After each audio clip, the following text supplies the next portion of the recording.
সরকারি চাকরি ফিরে পেতে যাচ্ছেন বিএনপির সিনিয়র ভাইস চেয়ারম্যান তারেক রহমানের স্ত্রী ডাক্তার জোবাইদা রহমান।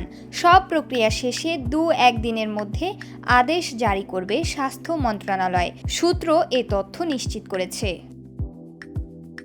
এর আগে 2013 সালে দেশে ফিরে নিজ কর্মস্থলে যোগদান না করায় বাংলাদেশ সার্ভিস রুলস অনুযায়ী তার চাকরির অবসান হয়।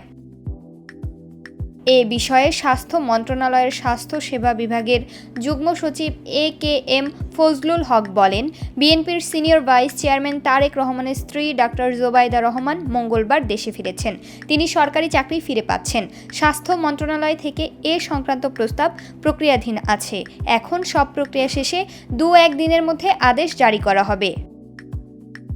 মন্ত্রণালয় সূত্রে জানা গেছে, doctor Zubaida Rahman Dhaka medical college থেকে চিকিৎসাবিদ্যায় স্নাতক সম্পন্ন করে লন্ডনের ইম্পেরিয়াল কলেজ থেকে মেডিসিনে স্নাতকোত্তর ডিগ্রি নেন। চিকিৎসকদের সিভিল সার্ভিস পরীক্ষায় প্রথম স্থান অধিকার করে 1995 সালে চিকিৎসক হিসেবে সরকারি চাকরিতে যোগ দেন। তবে 2008 সালে শিক্ষা ছুটি নিয়ে লন্ডনে চলে যান তিনি।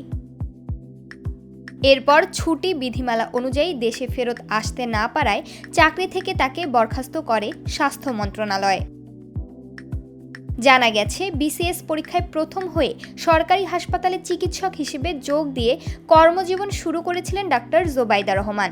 2008 সালে শিক্ষা ছুটি নিয়ে স্বামী তারেক রহমানের সঙ্গে চলে যান যুক্তরাজ্যে। তারপরের রাজনৈতিক পরিস্থিতি ও তৎকালীন আওয়ামী লীগ সরকারের নানা অতৎপরতার কারণে তার আর দেশে ফেরা হয়নি।